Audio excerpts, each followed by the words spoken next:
तहसीन पूनावाला जी, यहाँ बैठकर जो सत्ता पक्ष के लोग हैं वो ये कह रहे हैं कि बिहार को बदनाम करने की कोशिश की जा रही है। बिहार में क्राइम पर बहुत कंट्रोल किया गया है, सुशासन बाबू ने सब कुछ ठीक कर दिया है।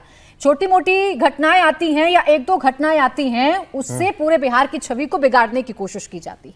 थैंक यू प्राची जी, आपके शो में मुझे शिरकत करने का मौका मिला। अव्वल तो मुझे थोड़ी हंसी आ रही थी कि मेरे बीजेपी के मित्र आरजेडी पे दोष डाल रहे, जबकि 2005 के बाद लगातार इनकी सत्ता रही है, नीतीश जी और भाजपा की सत्ता। लेकिन चलिए छोड़ दीजिए, मान लीजिए आरजेडी और कांग्रेस और विपक्ष सब पॉलिटिक्स करते हैं, ये चीज़ को हम मानते हैं क्योंकि देश में आज तो नया ट्रेंड है, विपक्ष की सब जिम्मेदारी होती है, सरकार की कोई नहीं। लेकिन प्राची जी मुझे बताना, एनसीआरबी डेटा कांग्रेस आरजेडी निकालता है या वर्तमान सरकार निकालती है? शायद वर्तमान सरकार। एनसीआरबी का डेटा क्या कहता है? 2022 का एनसीआरबी का डेटा कहता है कि बिहार में 23% क्राइम बढ़ा है आईपीसी से 2021 के मुकाबले, और क्राइम लगातार बढ़ रहा है। बिहार में देश के सबसे दूसरे नंबर पे मर्डर के अंदर आता है बिहार, उत्तर प्रदेश के बाद। ये डबल इंजन की सरकार चल रही है ना। अबडक्शन में बिहार दूसरे नंबर पे है, महिलाओं पे अत्याचार में बिहार दूसरे नंबर पे है, अबडक्शन और क्राइम्स अगेंस्ट वुमेन में तीसरे नंबर पे है, और जहां पे राइट से बिहार दूसरे नंबर पे है। ये सारे एनसीआर, राजीव भाई मैं आपके बीच में नहीं बोला, मैं आपके बीच में नहीं बोला, आप ये डेटा को गलत साबित कर दीजिए, मुझे कोई दिक्कत नहीं। ये तो माननीय अमित शाह जी के गृह मंत्रालय से आया हुआ डेटा है। अच्छा, बिहार में अगर किस चीज में बढ़ावा हुआ है? किसने इनकार किया है कि एनसीआरबी के आंकड़ों को हम नकार रहे हैं? आप नहीं नकार रहे, सुनते नहीं है क्या? या तो आप नहीं सुन रहे हैं, आपके अनवर माफी चाहता हूं, आप मेरे बीच में बोल रहे हैं क्योंकि आप नंबर्स को मानते हैं, तो मैं अपनी बात आगे रख देता हूं। ही तो तस्वीर आपके सामने है कि केरल का क्या कहिएगा। नहीं, हम बात आज चर्चा राजीव जी हम बिहार पे कर रहे हैं। जिस दिन केरल पे चर्चा करेंगे केरल के नंबर आएंगे सामने। लेकिन क्योंकि आपने केरल का जिक्र किया, मैं आपको बता दूं, केरल के अंदर कन्विक्शन रेट 61% है देश के एवरेज के अनुसार, बिहार में 28.3% है। चलिए मान लिया केरल में भी अपराध हो रहा है, कन्विक्शन रेट बिहार में क्यों नहीं हो रहा है साहब? आपने नहीं देखा उसका 6 गुनी ज्यादा घटनाएं वहां घट रही हैं। सर रुकिए ना राजीव रंजन जी, जिस दिन केरल की राजधानी से फायरिंग करती हुई तस्वीरें आएंगी ना राजीव रंजन जी, मैं उस पर डिबेट करूंगी और आपको उस डिबेट में इनवाइट करूंगी, तब केरल के आंकड़े रखिएगा। एक ही लाइन में अपनी बात समाप्त करूंगा, ज्यादा डेटा में नहीं जाऊंगा।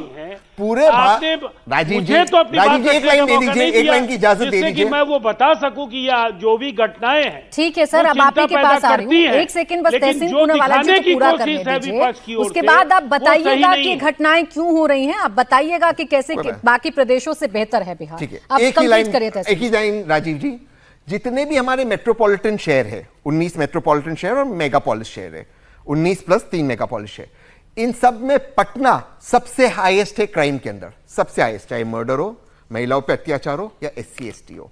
और SC ST पे जो क्राइम होता है उस पे कन्विक्शन में देश में सबसे कम बिहार है। ये एनसीआरबी का डेटा है, मेरा डेटा नहीं है, और आप इसे मान रहे साहब, तो फिर यहां किसकी जिम्मेदारी आती है? बोलिए राजीव रंजन जी, अब आप ही को बताना है, बिहार की इन तस्वीरों पर आपको बताना है, आंकड़ों पर बताना है। और मैं उम्मीद करूंगा, मैंने पूरी साफगोई के साथ स्वीकारा, जहां कमियां हैं उसको सरकार ठीक करेगी। लेकिन जिस दौर से बिहार गुजरा है, उस दौर के बारे में मैं इतना ही कहना चाहूंगा कि आज माताओं को मन्नतें नहीं मांगनी पड़ती है कि उनके पति और उनके बच्चे सकुशल घर वापस आ जाएं। घटनाएं कुछ हो सकती हैं, लेकिन उन घटनाओं के आधार पर किसी राज्य में अगर देश में बहुत ही बड़ी संख्या में अगर पर्यटक आ रहे हों, राज्य में निवेश पिछले 2 वर्षों में 3 लाख करोड़ रुपए से ज्यादा के प्रस्ताव आए हों, तो ये बेहतर कानून व्यवस्था के ये जब तक मानदंड आप कायम नहीं करते हैं तो बाहर के लोगों को यकीन आप पर नहीं होता है, या फिजाओं में ये खौफ नहीं है कि हम जाएंगे तो रेलवे स्टेशन या एयरपोर्ट से जाने के रास्ते में हम जिंदा रहेंगे या नहीं जिंदा रहेंगे। तो दौर जो बदला, तो उसके कुछ जो इंडिया जस्टिस रिपोर्ट, अभी एनसीआरबी के आंकड़ों को मैंने अनवर पासा को भी मैंने सुना कि राजीव जी नहीं मानते हैं, अभी तहसीन पूनावाला ने भी कहा राजीव जी नहीं मानते हैं।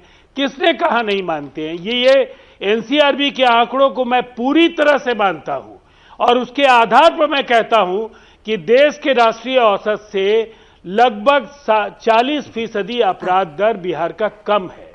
देश के 20 राज्यों से बेहतर कानून व्यवस्था बिहार के है। जो आप इंडेक्स देख लीजिए, जो प्रति लाख आबादी पर अपराध दर है, उसके इंडेक्स को देख लीजिए तो तस्वीरें स्पष्ट हो जाएंगी। और उसके बाद मैंने जो कहा, हो सकता है स्टेट लेजिस्लेटिव लॉ को लेकर के जो कानून बने हैं उसका मैंने हवाला दिया कि इस आंकड़े को और हम कम बता सकते हैं अगर उसमें शराबबंदी के आंकड़े कम हो जाएंगे। ठीक है। क्योंकि वो देश के बाकी राज्यों में वो कानून तो नहीं है, जहां है वही SLL उसमें ऐड होता है।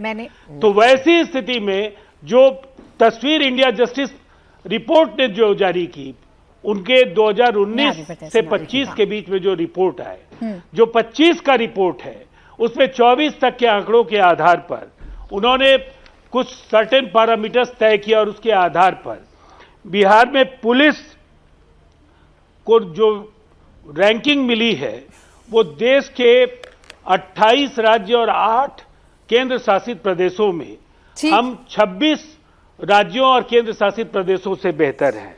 वहीं जेल की व्यवस्था ये 24 राज्य और केंद्र शासित प्रदेशों से बेहतर है बिहार में। सर, जो हमारे यहाँ का जुडिशियल अरेंजमेंट है राजीव रंजन जी, वो 21 राज्यों से बेहतर है। अब